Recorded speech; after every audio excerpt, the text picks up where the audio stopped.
Hello! Today we're continuing the discussion of rhetoric, and this time we're discussing Kairos, which is the appeal to time, or right timing. So there are opportune times where we put out our messages so that it will become effective and people will listen to it and be persuaded. So in advertising, there's what you call an opportune moment in advertising. For example, with summer approaching, there's no better time to buy our air conditioners at a discounted price to beat the heat.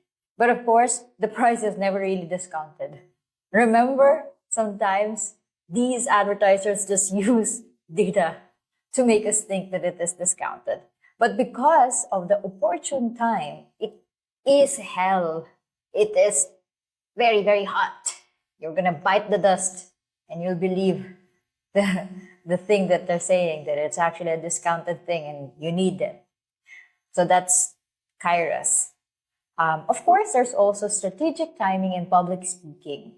So for example, as we celebrate the anniversary of our company's founding, it's the ideal moment to reflect on our achievements and plans for future growth.